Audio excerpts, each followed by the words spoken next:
இன்னைக்கு ஈவினிங் பாப்பாவ டியூஷன்ல விட்டுட்டு வந்துட்டு, நாளைக்கு ஸ்கூலுக்கு குடுத்து விடுறதுக்காக ஸ்நாக்ஸுக்கு செய்ய ரெடி பண்ண ஸ்டார்ட் பண்ணிட்டேன்.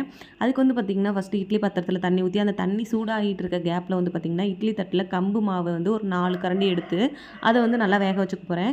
இது நல்லா வெறும் மாவா இருக்கனால இது வேகாது. சூடு மட்டும் தான் ஏறிட்டு இருக்கும். நல்லா ஆவி வர அளவுக்கு மாவு சூடானா போதும். இது ஒரு சைடு ரெடி ஆகிட்டு இருக்க கேப்பில, எள்ள நான் வந்து நல்லா வறுத்துக்க போறேன். வேர்க்கடலை இருந்துச்சுன்னா, அதையும் வறுத்து தோல் எடுத்து சேர்த்துக்கோங்க. ரொம்பவே டேஸ்ட்டு சூப்பரா இருக்கும். என்கிட்ட வேர்க்கடலை இல்லைங்கிறதுனால நான் கம்பு, அதுக்கப்புறமேட்டுக்கு வந்து பார்த்திங்கன்னா, எள்ளும் எடுத்திருக்கேன். கம்பு மாவு, எள்ளு இது 2க்கும் தேவையான அளவுக்கு வெல்லம். வெல்லத்த நல்லா கட்டி இல்லாம தட்டிட்டு, இப்போ இது 3யும் நம்ம வந்து நல்லா அரைக்க போறோம். அது கம்பு மாவு சூடா இருக்கும்போதே நம்ம இத போட்டுட்டு அரைக்கும்போது, வெல்லம் வந்து நல்லா மெல்ட் ஆயிரும். உருண்டை பிடிக்கிறதுக்கு சூப்பராவே வரும். நல்லா டைட்டா உருண்டை பிடிச்சு வச்சுக்கிட்டோம் அப்படின்னா, டெய்லி ஸ்கூலுக்கு வந்து ஸ்நாக்ஸ் கொடுக்கும்போது ஒவ்வொரு உருண்டை கொடுத்தோம் அப்படின்னா, ரொம்பவே ஹெல்த்தி, ரொம்ப டேஸ்ட்டா இருக்கும். கண்டிப்பா ட்ரை பண்ணி பாருங்க. ஓகே ஃப்ரெண்ட்ஸ், இந்த வீடியோ பிடிச்சிருந்தா ஒரு லைக் பண்ணுங்க. நம்ம நெக்ஸ்ட்